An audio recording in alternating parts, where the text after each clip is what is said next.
2 വർഷം കൂടുമ്പോൾ കൊച്ചിയിൽ നടക്കുന്ന സമകാലീന കലയുടെ അന്താരാഷ്ട്ര പ്രദർശനമാണ് കൊച്ചി മുസ്റ്റിസ് ബിനാലെ. രാജ്യത്തെ ഏറ്റവും വലിയ കലാപ്രദർശനവും ഏഷ്യയിലെ ഏറ്റവും വലിയ സമകാലീന കലോത്സവമാണ് മുസ്റ്റിസ് ഫെസ്റ്റ്. ഫെസ്റ്റിൽ പ്രദർശിപ്പിക്കാനായി പ്രമുഖ കർഷകനായ ജോർജ് കാളിയാനിയുടെ കൃഷിയിടം തയ്യാറാകുന്നു. എറണാകുളത്ത് ഡിസംബർ 10 മുതൽ 110 ദിവസം നീണ്ടു നിൽക്കുന്നതാണ് ലോകപ്രശസ്തമായ മുസ്റ്റിസ് ബിനാലെ. മനുഷ്യർ പരസ്പരം സംസാരിക്കുന്നത് പോലെ സസ്യങ്ങളും സംസാരിക്കാറുണ്ട്. അവരുടെ സുഖങ്ങളും ദുഃഖങ്ങളും പരസ്പരം പങ്കുവയ്ക്കാറുമുണ്ട്. ഇക്കാര്യം ശാസ്ത്രീയമായി തെളിയിച്ചിട്ടുള്ളത് വാനിലയിൽ മാത്രമാണ്. വാനിലയുടെ ജന്മദേശമായ മെക്സിക്കോയിൽ നിന്നും കണ്ണൂർ ചന്ദനക്കാംപാറയിലെത്തിയ ഗോഡ്നസ് നിവോൺ വാനില സംസാരിക്കുന്നത് മനുഷ്യന് കേൾക്കാവുന്ന രൂപത്തിൽ യന്ത്ര സംവിധാനങ്ങളുടെയും സ്പീക്കറുകളുടെയും സഹായത്തോടെ കൃഷിക്കാരെ കാണിച്ച് ബോധ്യപ്പെടുത്തിയത് ഒരു പുത്തൻ അനുഭവമായിരുന്നു. Close our eyes. I will show you how this works. This is the vibro speaker, and it basically starts. I play the chip, but you don't really listen here. You don't really hear. But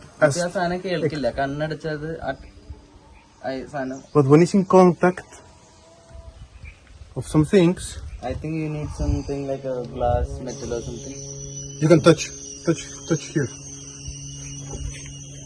അതിന്റെ vibrations കണ്ട ഇത് ആ ചെടിക്കുള്ള vibrations ആണ് actually. That's ഇതിപ്പോ how നമ്മൾ you ഇത്രയും നോയ്സിയും ഇത്ര വലിയൊരു അറ്റ്മോസ്ഫിയറിൽ ഇരിക്കുന്നതുകൊണ്ടാണ് അതിന് മനസ്സിലാവാത്തത്. നമ്മളുടെ ഒരു ക്ലോസ് ആയിട്ടുള്ള സ്ഥലമായിരിക്കും. അപ്പൊ അവിടെ ഇത്രയും 4 സ്പീക്കർ 4 സൈഡിലും വെക്കുമ്പോൾ നമുക്ക് അതിന്റെ ഫുൾ വൈബ്രേഷൻ നമ്മൾക്ക് ഫീൽ ചെയ്യാൻ പറ്റും. And I could have, for instance, some recording.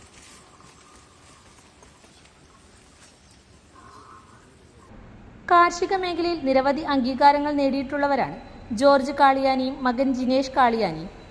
അവർ നേതൃത്വം നൽകുന്ന ചെമ്പേരി നെല്ലിക്കുറ്റിയിലെ മലമേൽ അഗ്രോ ഫാമും നിവോനും സംഘവും സന്ദർശിച്ചു. 4 ഇനങ്ങളിലായി 150ഓളം തെങ്ങുകളും 75 ഇനം പഴവർഗ്ഗ ചെടികളും 4 ഇനം വാഴകളും 17 ഇനം കുരുമുളക് തൈകളും പൂർണ്ണമായും ജൈവരീതിയിൽ കൃഷി ചെയ്തുകൊണ്ടിരിക്കുന്ന സംരംഭമാണ് മലമേൽ അഗ്രോ ഫാം. വാനിലയുടെ ജന്മദേശം മെക്സിക്കോ ആണ്. അപ്പോൾ ഈ മെക്സിക്കോയിൽ നിന്നും വാനിലയുമായി ബന്ധപ്പെട്ട ഒരു സയന്റിസ്റ്റ് ഈ സാധാരണക്കാരനായ എന്റെ കൃഷിയിടം ഇന്ന് സന്ദർശിച്ചു. Mister Daniel.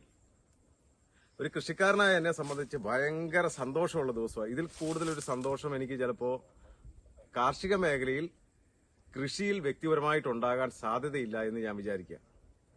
അതുപോലെ തന്നെ ഇത് നമ്മുടെ ഫെസ്റ്റുമായി ബന്ധപ്പെട്ട ഫിനാലെ, ഏഷ്യയിലെ തന്നെ ഏറ്റവും വലിയ ഫിനാലെയായ മുസ്രീസ് ഫിനാലയിൽ പ്രദർശിപ്പിക്കുന്നതിന് വേണ്ടി ഉള്ള ഒരു സംഭവമാണ്.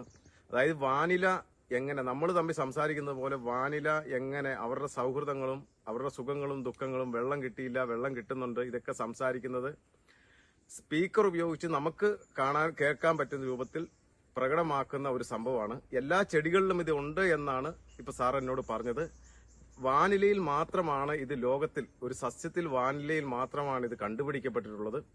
അങ്ങനെ ആ കണ്ടുപിടിച്ച മനുഷ്യൻ എന്റെ സാധാരണക്കാരനായ എന്റെ ഒരു കൃഷിയിടം സന്ദർശിക്കുക എന്ന് പറഞ്ഞാൽ എന്നെ സംബന്ധിച്ച് പറഞ്ഞറിയിക്കാൻ വയ്യാത്ത, ശരിക്കും ഒരു ഓസ്കാർ കിട്ടുന്ന അവസ്ഥയിലാണല്ലോ. തീർച്ചയായിട്ടും ഇംഗ്ലീഷിൽ അത് പറഞ്ഞാൽ ഒരു അൺസ്പീക്കബിൾ എക്സ്പീരിയൻസ്, പറഞ്ഞറിയിക്കാൻ വയ്യാത്ത ഒരു അവസ്ഥ എന്ന് മാത്രമേ എനിക്ക് പറയാനുള്ളൂ.